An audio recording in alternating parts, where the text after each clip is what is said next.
Halo Sobat Kompas, welcome to The Corner Talk Season 2. Platform podcast dari Kompas Corner berkolaborasi dengan Harian Kompas di bawah naungan Kompas Gramedia Group. Kami menyajikan podcast dengan topik yang positif dan narasumber yang inspiratif. So, are you ready to be inspired? The Corner Talk, we talk to inspire. Oke, Sobat Kompas, welcome back. Hari ini aku Yuriko dan Mino. Kembali lagi kita di The Corner Talk Season 2. Hari ini kita bersama Kak Giorando Krisandi. Ya. Nah, Halo Kak.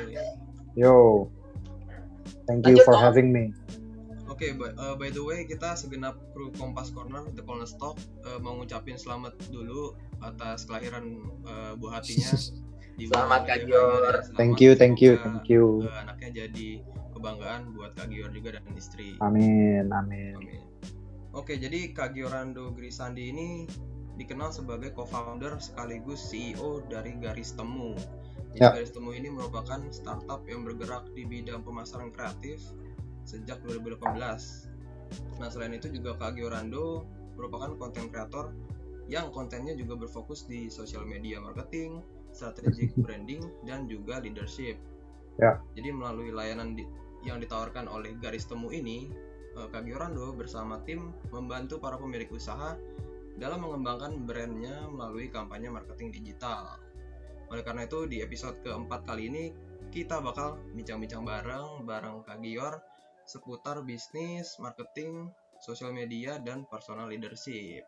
Oke, langsung aja, Yuriko. Ya, betul banget. Karena untuk Sobat Kompas pasti penting untuk membangun karakter kepemimpinan atau personal leadership itu, apalagi bagi anak muda nih. Nah, salah satu alasannya anak muda itu pasti memiliki beragam potensi. Nah, potensi yang dimiliki ini bisa menciptakan kolaborasi yang menarik. Nah, namun dasar dari kolaborasi ini pasti adanya hadirnya sebuah tim. Nah, dalam sebuah tim ini, sosok yang berperan besar dalam tim pasti pemimpin. Oleh karena itu, kita mau belajar nih karakter kepemimpinan dari Kak Gior dan mau membangun sejak dini, mulai dari usia muda. Gitu.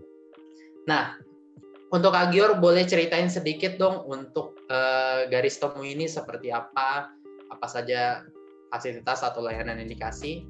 Gimana Kak? So we are a digital marketing agency, fokusnya di social media.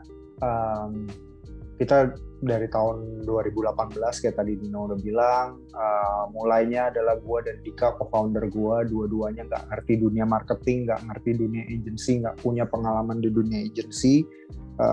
Tapi waktu itu 2018 gue actually udah berbisnis lumayan banyak, dan waktu itu gue merasa di zaman digital ini visual digital itu jadi sesuatu yang sangat penting, dan gue nggak bisa waktu itu, dan gue nggak punya modal juga untuk bayar orang. Jadi gue pikir kalau ada satu orang kayak gue, pasti ada jutaan juga entrepreneur di luar sana yang struggle masuk ke dunia digital gitu. Waktu itu gue samperin temen kelas gue yang paling pinter, namanya Dika.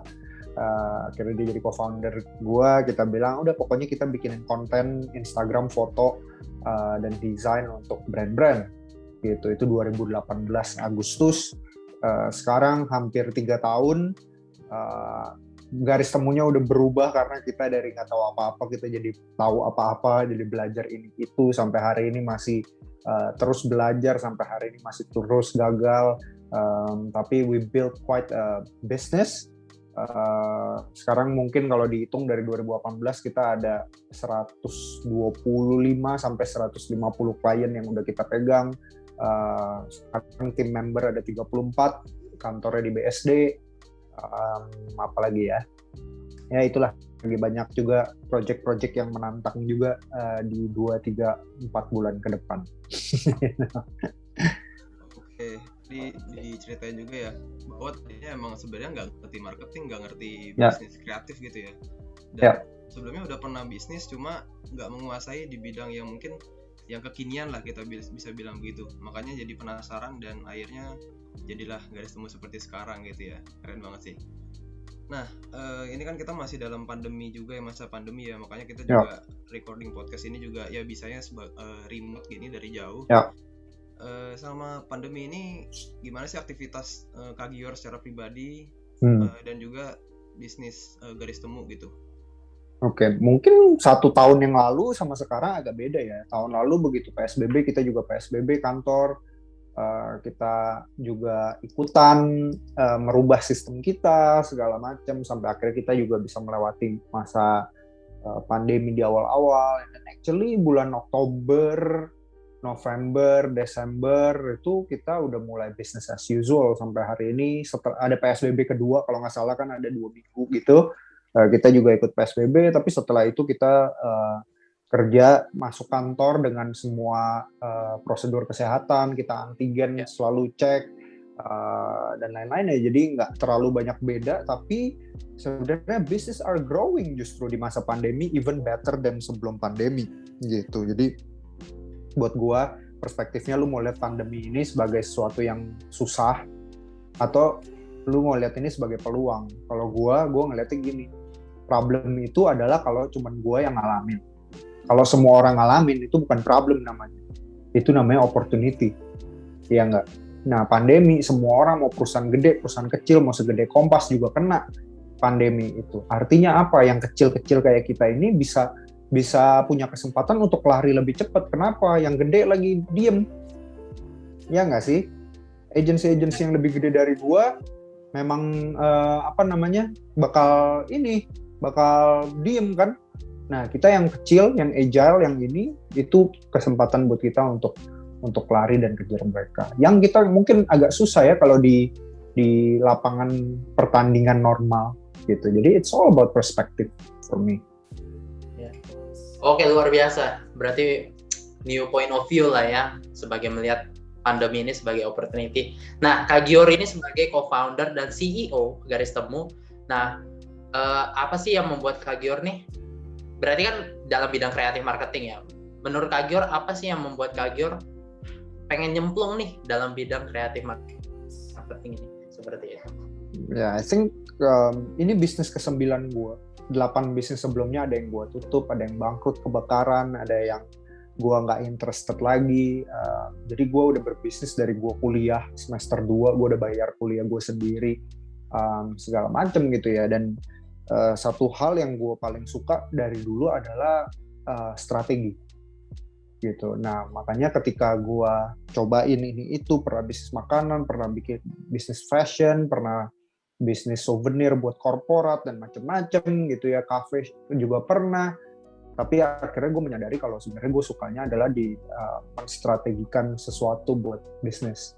Dan ketika makanya gue punya Garis Temu, lebih seru buat gue karena gue bisa menstrategikan banyak hal untuk banyak klien gue gitu loh. Jadi tiap hari ganti-ganti, tiap hari baru juga. Itu sih yang bikin gue excited. And then of course the industry ya, the industry is growing very fast. 2 tahun 3 tahun lalu awal-awal gue Garis Temu, gue masih harus meyakinkan orang kenapa lo harus pakai sosial media. Zaman sekarang kerjanya gue cuman meyakinkan kenapa lo harus pakai Garis Temu gitu. Jadi semua juga udah tahu harus go digital and so on gitu. Jadi itu semua ya, it leads to where we are today. Oke, berarti yang memang tadi tuh dari keresahan awalnya yang dirasakan oleh diri sendiri, terus ketemu partner, akhirnya wah kita bisa problem solve nih dengan cara tadi. Kalau Kak Gior sukanya strategi ya. Jadi bagaimanapun langkah itu harus diawali dengan strategi, jangan barbar gitu ya Kak ya. Oke, selanjutnya tadi kan Kak Gior udah cerita juga kalau sebelumnya udah pernah ngejalanin banyak banget bisnis. Tadi ada yang tutup, ada yang bangkrut, sampai ada yang kebakaran bahkan. Ya. Kalau dari mungkin aku bukan mau nanya tantangannya apa aja ya, karena pasti banyak banget. Tapi aku mungkin mau nanya aja satu tantangan yang paling mungkin bagi Kak Gior itu sangat apa ya? Sangat mengena dah. Dan sangat ini harus dipecahkan. Ini sangat-sangat urgent sampai harus sesegera mungkin dicari solusinya gitu. Entah itu mungkin dalam mengelola tim atau mungkin menjalankan bisnisnya atau yang lainnya? Gimana? Ya, I think semua problem harus dipecahkan ya. Even right now gue duduk di sini, ini notifikasi gue turun-turun ada problem yang harus gue pecahkan. Tapi intinya adalah lu kalau mau cari perspektifnya adalah lihat problem susah ini terus, ya setiap hari ada itu. Yang jago adalah orang yang bisa calm in the storm. By the way, 1-2 bulan terakhir perusahaan gue lagi kena badai yang cukup besar gitu. Ininya ya semua juga harus diselesaikan, semua juga harus dihadapin, semua juga harus pakai solusi. Kadang-kadang solusinya nggak enak, kadang-kadang solusinya memalukan buat kita bahkan kadang-kadang gitu loh. Tapi ininya gua, namanya lu mau jadi pengusaha, in fact namanya lu mau jadi manusia, kalau lu nggak nggak bisa ngadepin yang namanya masalah, ya jangan harap lu bisa berkarya. Namanya berkarya pasti ada masalah.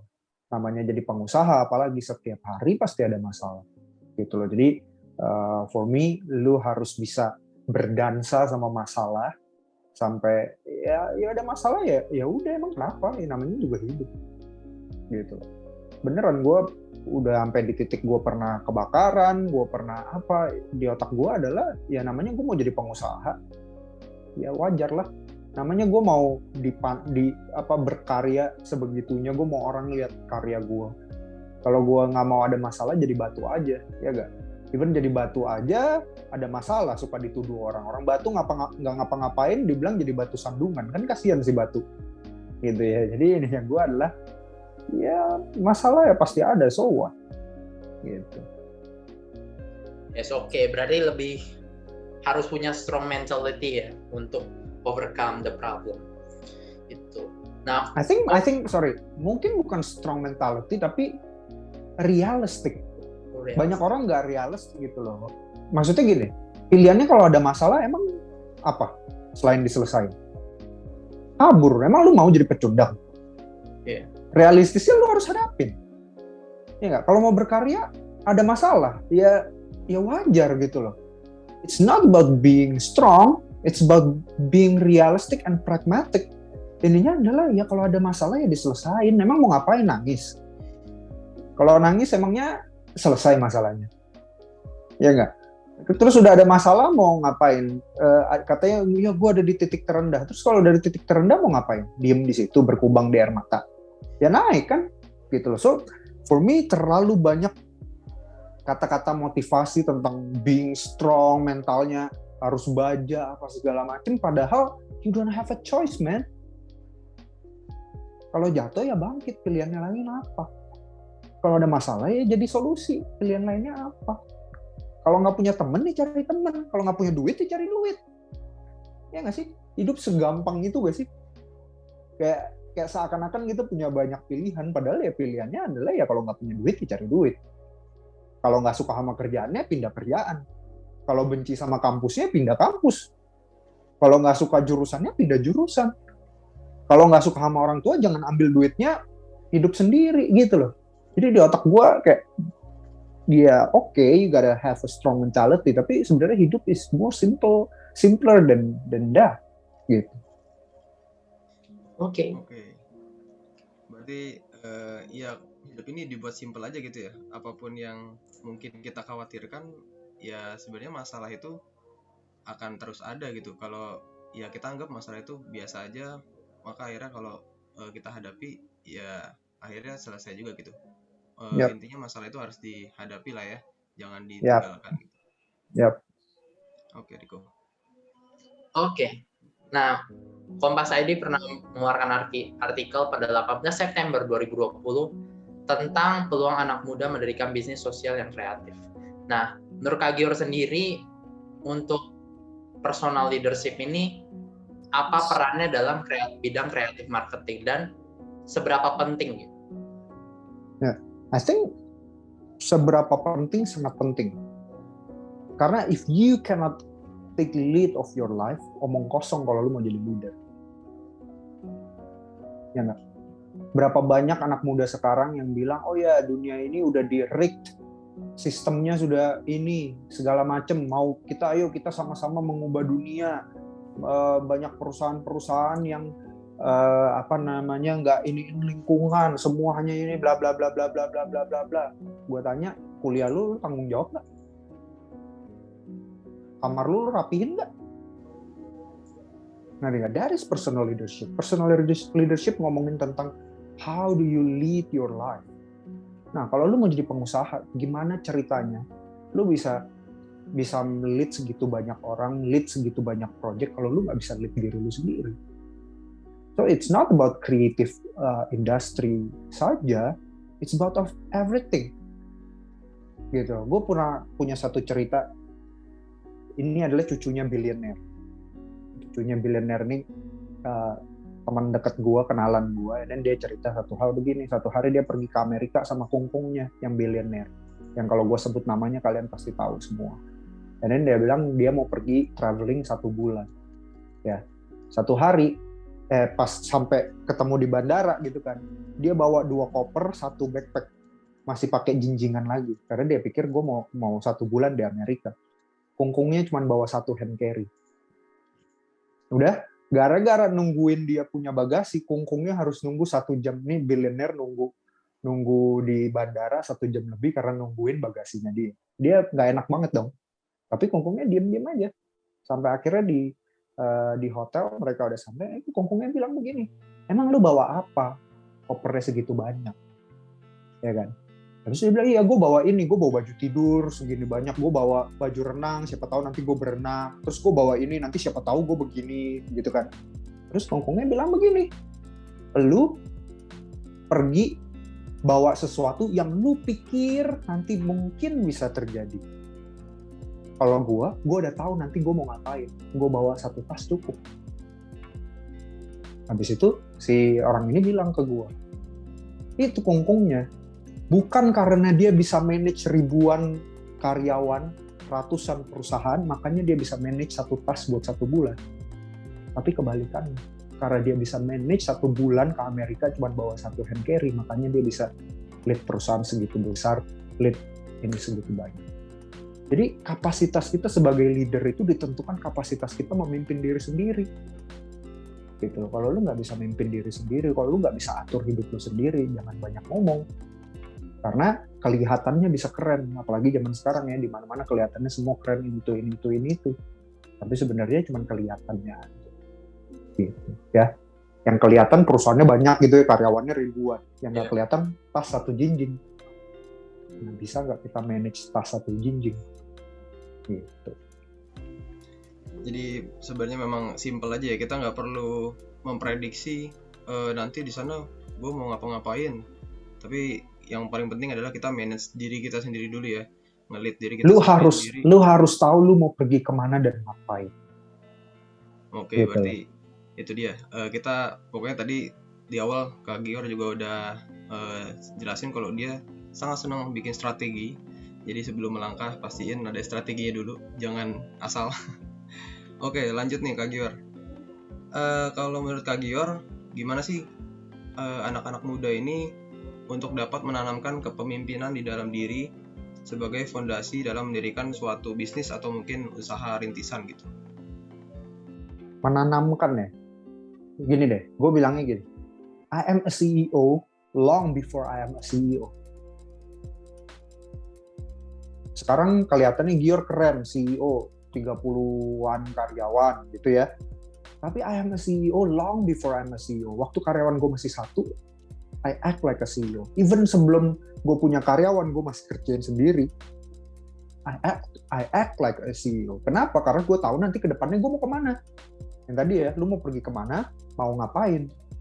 Gitu loh. Jadi apa yang gue lakukan sekarang, bagaimana gue empowering gue punya karyawan, gimana caranya gue manage ini semua, itu semua sudah ada di otak gue dari dulu. Kenapa? Karena itu yang dari dulu gue planning, gue mau jadi CEO sebuah perusahaan. Gitu loh. Nah pertanyaannya sekarang, lu mau jadi apa?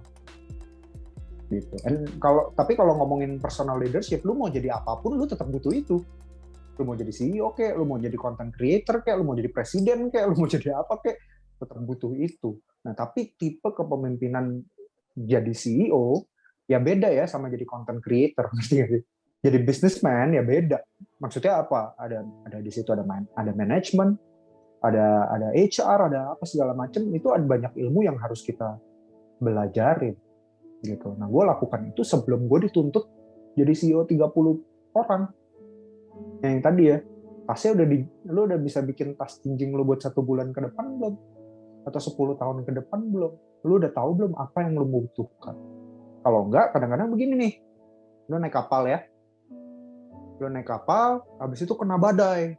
Habis itu kapal lu bocor nih. Ini by the way, in real life juga kayak gitu ya. Kadang-kadang kita di tengah jalan, planning kita kapal kita bocor, mau tenggelam nih ceritanya. Kalau mau tenggelam, cara satu adalah kita buang air ya. Cara dua apa? Kita buang beratnya, biar nggak terlalu berat, nggak cepet ini ya. Nah, yang kita buang apa? Oh, ada kayu-kayu nih kita buang. Ada apa lagi nih? Ada korek kita buang gitu ya. Karena kita pikir oh ini nanti bakal berat nih, gitu kan kita buang kayunya semua.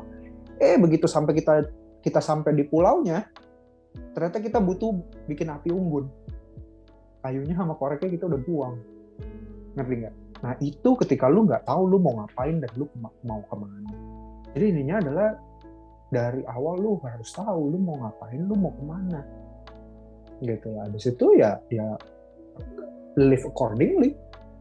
Habis itu gue selalu bilang apa? Sacrifice before you are expected to sacrifice. At the end of the day, life is about sacrifice, ya nggak sih? Lu pernah lihat nggak orang dewasa yang tidak pernah sacrifice? Orang dewasa yang tidak pernah sacrifice namanya anak-anak. Itu orang tidak pernah menjadi dewasa. Namanya lu jadi dewasa, lu harus sacrifice. Betul ya? Karena apa? Life is about sacrifice. At the end of the day, life is about sacrifice. Anak gue baru lahir. Sacrifice gak gue? Tidur gue, apa segala macam. Gue sacrifice. Ya kan? Nah, ininya begini Nino, Yuriko. Kalau life is about sacrifice, what is the best thing that we can do? The fact is life is a sacrifice ya. What is the best thing that we can do? The best thing that we can do is we pick our own sacrifice. Lu lihat orang sekeliling lu, om lu, tetangga lu, tante lu, dosen lu, siapa lu semua itu, lu lihat berapa persen dari mereka yang sacrifice karena mereka terpaksa sacrifice. Apa banyak? Banyak nggak sih? And then kalau udah terpaksa sacrifice, ya kan, misalnya ya, udah punya anak, ya mau dikasih makan apa, mau nggak mau ya harus kerja apa aja di depan mata dikerjain, betul ya? Nah kalau udah kayak gitu, terus stres, terus capek, terus bilangnya apa? Alah, passion adalah bullshit, betul ya? Nggak bisa cari makan passion mah, ya nggak? Betul. Pertanyaannya, waktu sebelum lu dituntut untuk sacrifice, lu udah sacrifice belum? Atau lu ongkong kaki? Lu nongkrong-nongkrong, happy-happy. Waktu gue belum lulus sekolah, belum lulus kuliah, gue udah bangun bisnis gue. Waktu gue lulus kuliah, garis temunya udah jadi setengah matang. Sekarang gue bisa bilang, I live on my passion. Betul kan? Gue suka strategi, tadi gue bilang ya. Tapi waktu gue bilang gue suka strategi, gue udah kerjain tuh 8 bisnis yang lainnya sebelumnya. Artinya apa? Nggak ada waktu gue nongkrong-nongkrong, minum-minum sama teman-teman, nggak ada waktu gue kuliah. Nah, bandingin sama orang yang udah lulus kuliah, terus dia mau mulai usaha, dia bilang, oh ya gue suka strategi nih, kayak gue juga ya, suka strategi nih, suka bisnis nih. Dia baru mulai bisnis pertamanya. Lah, bisnis pertama gue generating zero money, man. Terus waktu dia lihat bisnis pertamanya, terus dia bilang, orang kanan kiri gue kerja di sini dia udah dapat gaji segini, di situ udah dapat gaji segitu, udah lah gue kerja aja lah. Dan dia bilang jadi pengusaha itu nggak make sense bro, ya nggak? Akhirnya apa? Dia sacrifice juga kan? Ya udahlah gue kerja sesuatu yang gue nggak suka, sacrifice. Tapi kepaksa sacrifice. Ya. Jadi tadi lu tanya sama gue gimana caranya ini anak muda menanamkan bla bla bla. You gotta know that life is about sacrifice. The best thing that we can do adalah sacrifice right now. Lakukan yang orang lain nggak mau lakukan supaya lu nanti bisa hidup kayak orang yang nggak seperti orang lain, ya nggak? Oke, menarik banget nih. Berarti harus one step ahead ya dibanding yang lain. Kalau yang lain belum mau sacrifice, kita harus sacrifice duluan supaya ya pastinya hasilnya bakal kita dapetin juga. Oke, aku sempat nonton nih kontennya Kak Gior yang mengatakan bahwa kalau leader yang baik menurut Kak Gior itu adalah leader yang bisa nurture another leader. Nah, gimana Ya. nih menurut Kak Gior caranya supaya seorang leader itu bisa seperti itu? Ya, I think itu bukan seorang leader yang baik, tapi itu adalah tugas seorang leader. Dia tidak bisa disebut seorang leader kalau dia nggak bisa create another leader.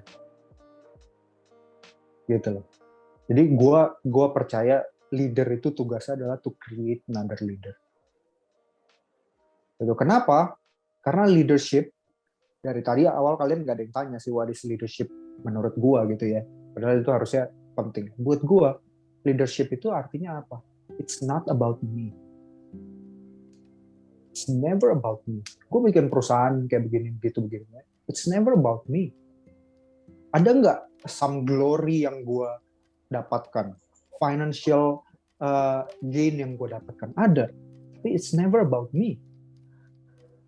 Gitu. Nah, ketika lu bilang a leader harus tahu kalau it's never about them. Nah, kalau not about them artinya about siapa? About everyone else, right? Nah, leader yang tidak create another leader adalah yang dipikir leader yang tidak create another leader adalah leader yang pikir adalah semuanya ini tentang gua. Jadi gua bakal jadi leader selama-lamanya di posisi selama-lamanya. Ngerti nggak sih? Gitu loh. Jadi buat gua contohnya, waktu pertama kali gua usaha ya gua lakukan semua hal. Sekarang gua punya orang-orang yang melakukan. Lalu gue punya manajer-manajer yang melakukan. Lalu gue punya core team yang sudah melakukan. Nah itu semua hal yang mereka lakukan sudah gue lakukan dulu. Lalu tugas gue adalah, oke, ini ada orang belum ngerti lakukan, gue ajarin. Weh, ini lakukannya ya. Nih, lu lihat gue kerjanya gini. Ya, udah lihat, coba nih, gue kerjain, lu bantuin. Udah, coba dah lu kerjain, gue bantuin. Kalau udah, coba dah lu kerjain, gue liatin. Udah, dia jadi another leader. And then gue pergi ke tempat yang lain, and then gue create another leader lagi. Gitu. Namanya tadi ya bilangnya perusahaan rintisan, startup, and everything, ya kayak begitu. Kecuali lu langsung masuk kerja di perusahaan korporasi yang sudah besar ya. Terus semuanya strukturnya udah ada ya. Kalau garis temu gini ya nggak ada. Ya gue yang harus kerjain semuanya gitu. Jadi ininya adalah you gotta create another leader. Itu yang paling penting. Gitu. Oke, ya. Dan menurut aku juga kayak leader yang one man show itu nggak tahan lama ya kayak. Pasti dia tumbang juga akhirnya. Makanya kita memang harus membuat leader-leader baru gitu.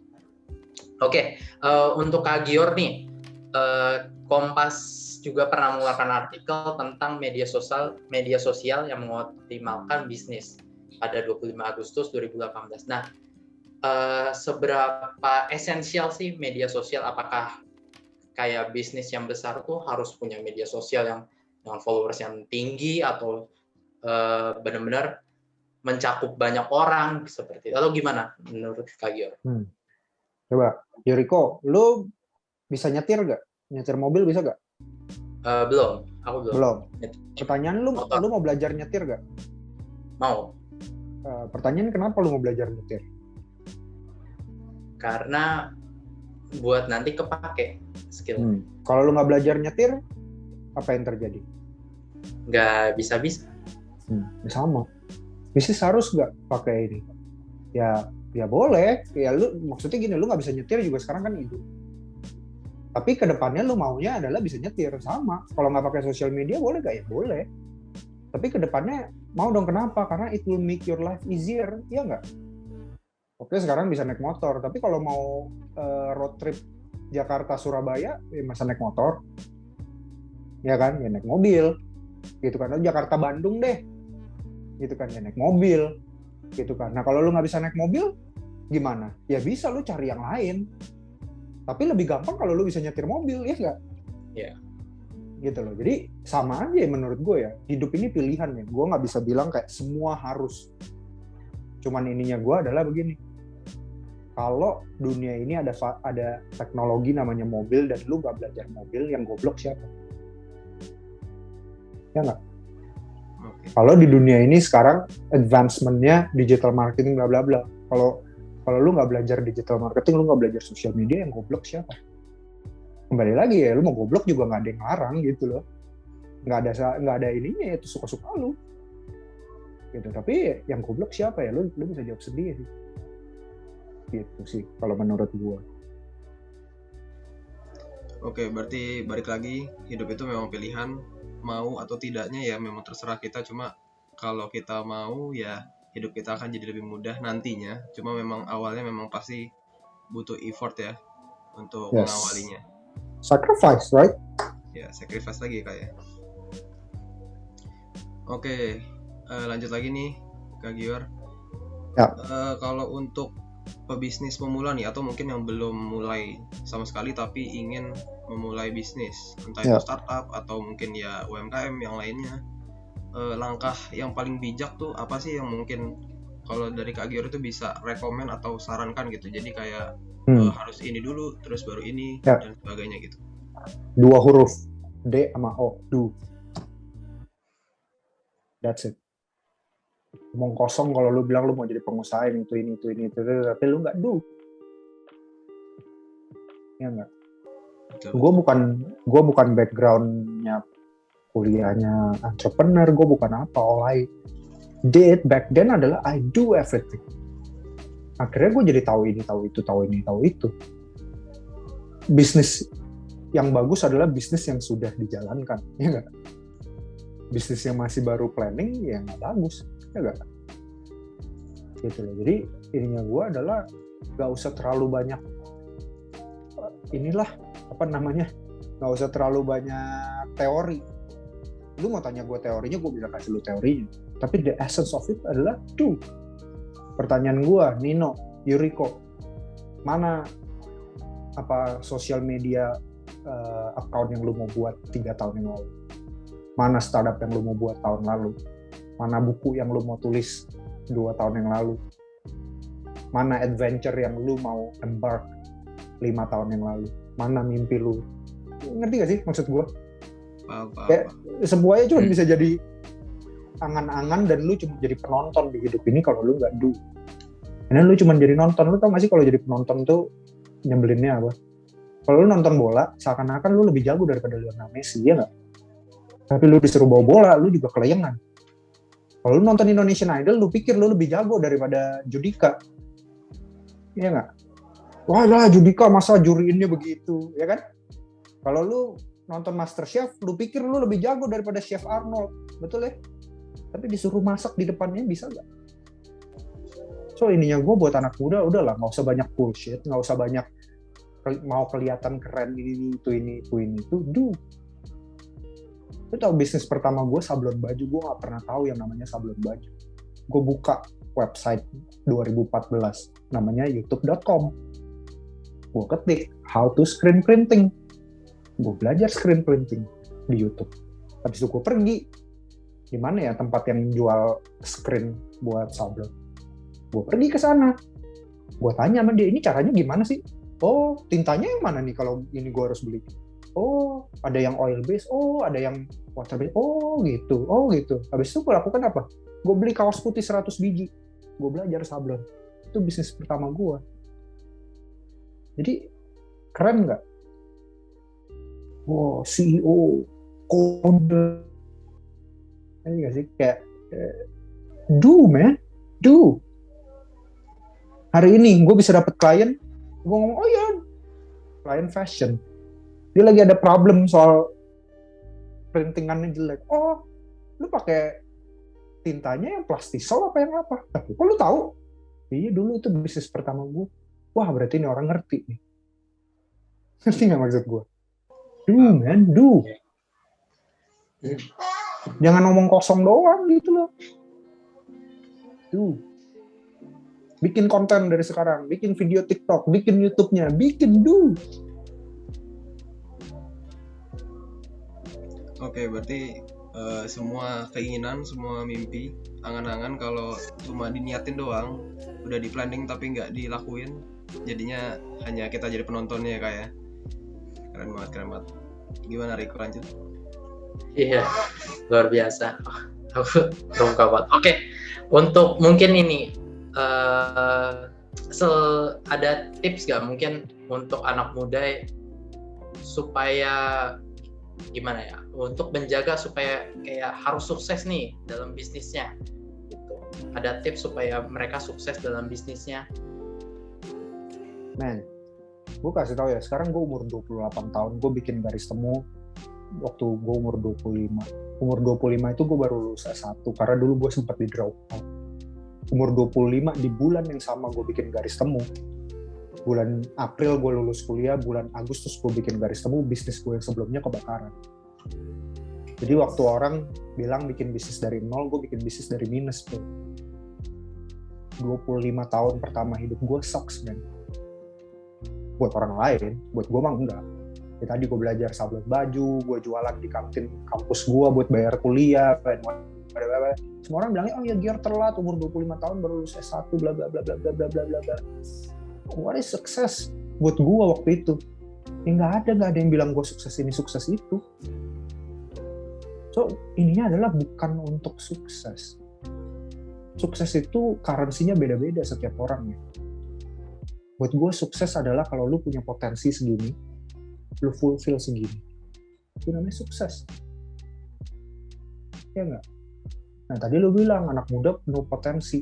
Problemnya ya, anak muda pikir potensi bisa cari makan. That is the whole problem. Lu pikir, nih ntar abis ini lu magang ke perusahaan. Wah ya, lu potensinya bagus. Potensi lu bagus nggak bikin lu digaji 30 juta, men. Until you do. Right? Until you prove it. So, ini yang gue mau bilang. Kalau lu mau jadi pengusaha, nggak ada keren-kerennya, bro.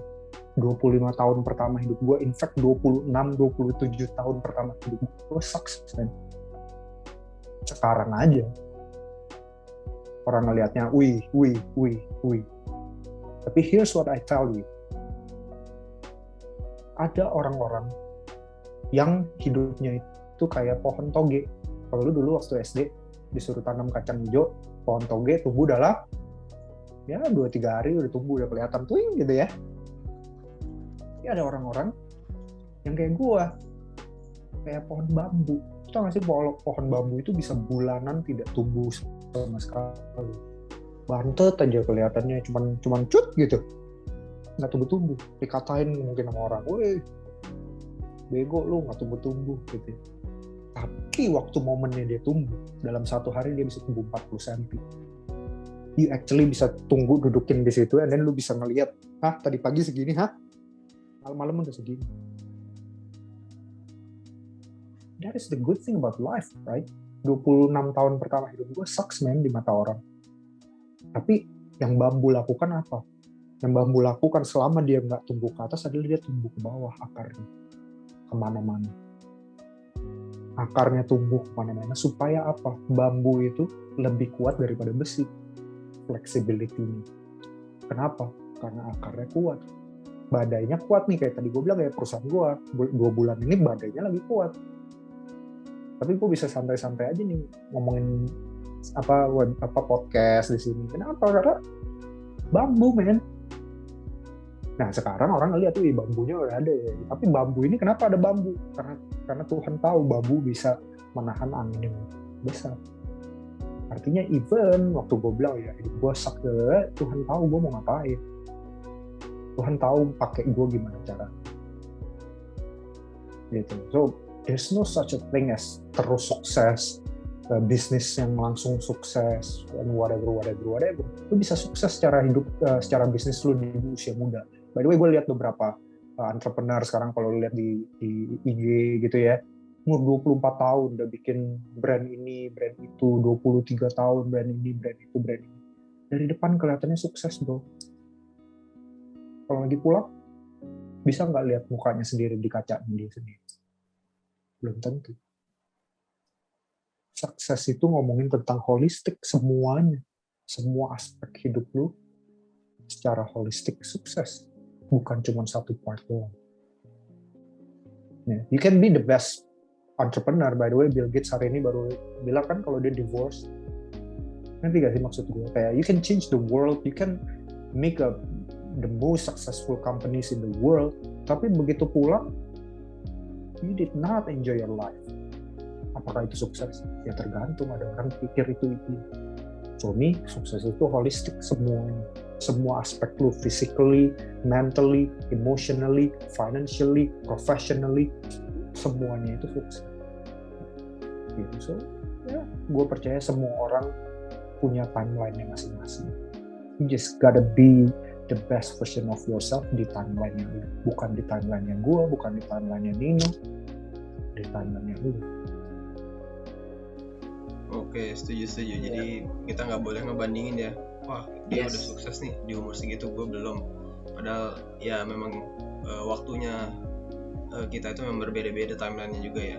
Dan apa hasil yang akan kita dapatkan nanti tergantung proses yang kita lalui kemarin-kemarin atau mungkin hari ini gitu ya kayak. Contoh ya, gue kasih contoh lagi ya Nino, sorry. Ada orang umur 17 tahun punya dunia di tangannya dia. Literally punya dunia di tangannya dia. Semua orang respect dia, hormatin dia. Umur 41 tahun mati. Siapa? Kobe Bryant. Enggak. Ada orang kayak Joe Biden baru jadi presiden umur 70. Yang telat siapa? Kapan kita bisa bilang si ini telat dan si itu telat? Ya nggak sih? Kayak kita nggak pernah tahu. Gue nggak bilang Kobe Bryant hidupnya jelek ya, enggak. Dalam setahun yang pendek itu dia be the best version of himself gitu. Tapi we never know, man. We never know. Gitu. Jadi ininya gue adalah be the best version of yourself. Be the fucking best version of yourself. That is your job. Oke, aku nggak bisa tanggapin lagi sih, itu tadi udah bikin aku speechless. Oke, next lagi pertanyaannya nih, kita beralih ke leadership lagi. Kalau menurut Kak Gior, apa hubungan antara personal leadership dengan bisnis yang ditekuni gitu? Tadi gue udah jawab kali ya yang itu. Iya. Yang gue bilang ya lu cuma bisa nge-lead kapasitasnya sebesar how you manage yourself, how you lead yourself. Jadi kapasitas lu kapasitas usaha lu bisa gede banget, bisa ini banget, tapi kalau lu nggak punya kapasitas untuk memimpin diri lu sendiri, ya lu bakal punya struggle sendiri. Uber ngalamin itu, right? Perusahaannya tumbuh lebih cepat daripada si foundernya. WeWork ngalamin hal itu. Apakah perusahaannya nggak gede? Ya gede. Apakah nggak sukses? Sukses. Tapi apakah dia mengalami problem? Ya, nah problemnya itu problem yang lu mau jalanin nanti atau enggak? Ya kalau nggak mau, ya berarti ya harus lakukan sacrifice itu dari sekarang. Itu kembali lagi ya, gue nggak bilang orang yang nggak bisa ini perusahaannya nggak bisa gede, enggak. Tapi hidup ini bukan soal menang atau kalah kan. Coba ya, gue tanya ya, perusahaan yang paling lama itu perusahaan apa sih di dunia?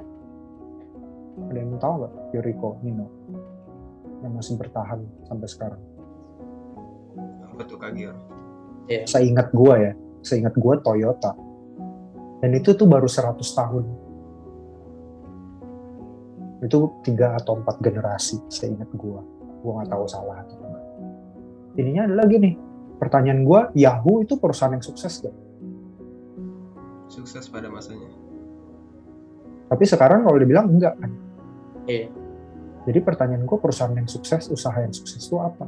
Usaha yang terus bertahan. Ya nggak sih? Dan sama di hidup kita juga begitu ya. Reputasi. Nino jadi orang yang reputasinya clean. Sampai kapan? Sampai reputasinya jadi tidak clean. Ya kan? Jadi hidup itu bukan ngomongin tentang bisnisnya bisa gede enggak, bukan. Bisnis itu ngomongin lu bisa setia sampai mati enggak? Lu bisa terus teguh pada value lu sampai lu mati enggak? Nanti di situ baru kita hitung rapornya kita gimana. Rapornya Nino gimana, rapornya Dior gimana, rapornya Enrico gimana. Gitu. Jadi jangan cari cuman tips, tapi learn that hidup itu ada fundamentalnya. Gitu.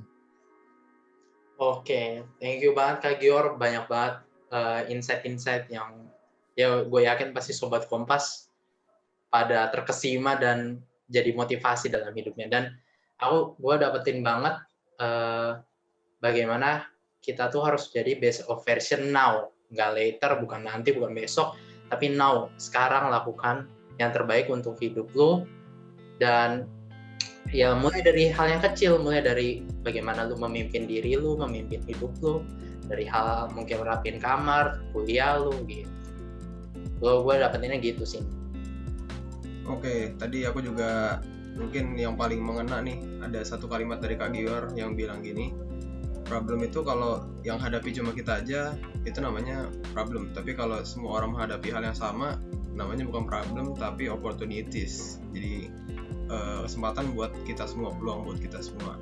Dan bagaimana kita memanfaatkan opportunities itu untuk go step ahead dibanding yang lainnya gitu ya. Oke, lanjut Riko. Yes, oke. Thank you banget untuk waktunya Kak Gior. Thank you banget untuk semua kata-kata mutiaranya, asik ya. Nah, oke. That's it for today podcast Sobat Kompas. Thank you for listening. And next. Oke, ada pantun nih sedikit nih. Pergi ke pasar beli kipas, belinya di negara Kenya. Selalu jaga kesehatan Sobat Kompas. Jangan lupa dengerin The Corner Talk selanjutnya. Thank you Kak Gior, thank you Sobat Kompas. Sampai ketemu. Thank you, see you. See you Sobat Kompas. Itu dia episode kali ini. Supaya nggak ketinggalan info terkini seputar Kompas Corner, kalian juga bisa follow Instagram dan Twitter kami di @kompascorner, serta subscribe juga channel YouTube kami di Kompas Corner. Buat kamu yang nggak mau ketinggalan berita terkini yang berkualitas, temukan kami juga di muda.kompas.id. Thank you for listening to our podcast, The Corner Talk. We talk to inspire.